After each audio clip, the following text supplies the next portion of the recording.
And Elisha the prophet called one of the children of the prophets, and said unto him, Gird up thy loins, and take this box of oil in thine hand, and go to Ramoth-Gilead. And when thou comest thither, look out there Jehu the son of Jehoshaphat the son of Nimshi, and go in, and make him arise up from among his brethren, and carry him to an inner chamber.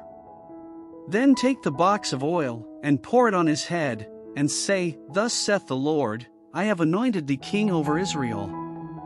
Then open the door, and flee, and tarry not.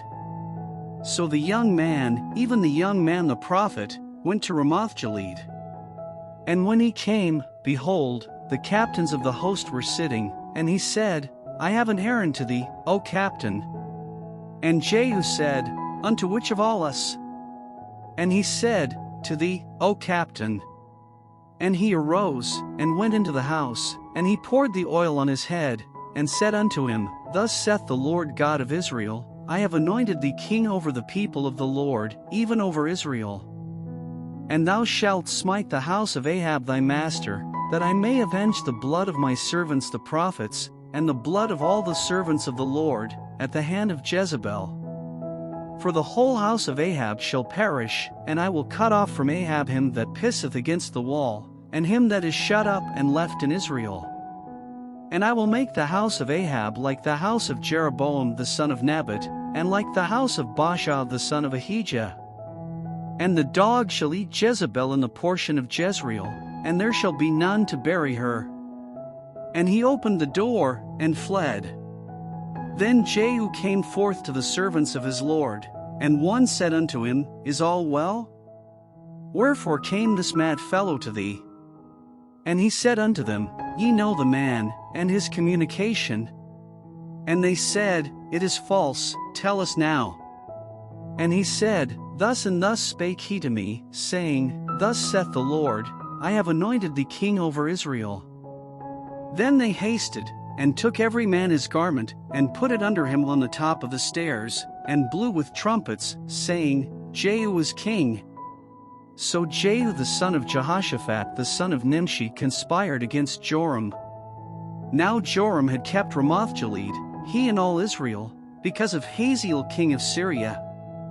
But King Joram was returned to be healed in Jezreel of the wounds which the Syrians had given him, when he fought with Hazael king of Syria.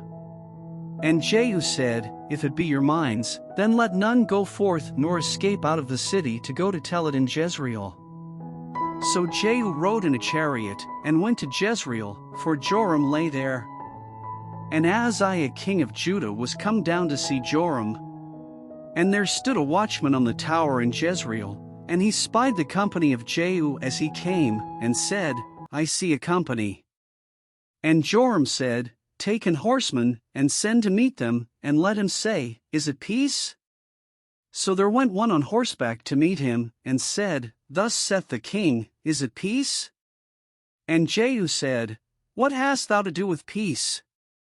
Turn thee behind me. And the watchman told, saying, The messenger came to them, but he cometh not again. Then he sent out a second on horseback, which came to them, and said, Thus saith the king, Is it peace? And Jehu answered, What hast thou to do with peace? Turn thee behind me. And the watchman told, saying, He came even unto them, and cometh not again, and the driving is like the driving of Jehu the son of Nimshi, for he driveth furiously. And Joram said, Make ready. And his chariot was made ready. And Joram king of Israel and Ahaziah king of Judah went out, each in his chariot, and they went out against Jehu, and met him in the portion of Naboth the Jezreelite. And it came to pass, when Joram saw Jehu, that he said, Is it peace, Jehu? And he answered, What peace, so long as the whoredoms of thy mother Jezebel and her witchcrafts are so many?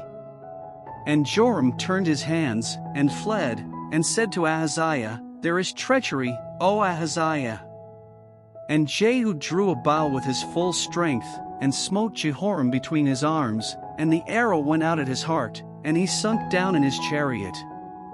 Then said Jehu to Bidkar his captain, Take up, and cast him in the portion of the field of Naboth the Jezreelite, for remember how that, when I and thou rode together after Ahab his father, the Lord laid this burden upon him. Surely I have seen yesterday the blood of Naboth, and the blood of his sons, saith the Lord, and I will requite thee in this plat, saith the Lord. Now therefore take and cast him into the plat of ground, according to the word of the Lord.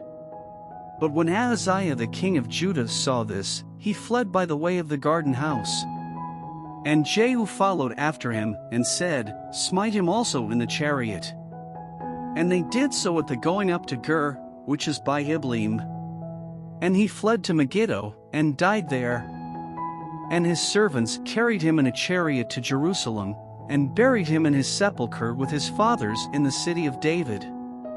And in the 11th year of Joram the son of Ahab began Ahaziah to reign over Judah.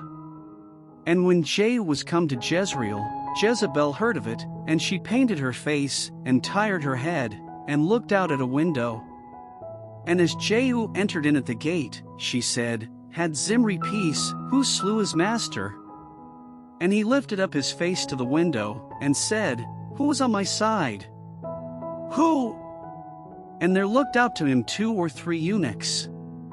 And he said, Throw her down. So they threw her down, and some of her blood was sprinkled on the wall, and on the horses, and he trode her under foot.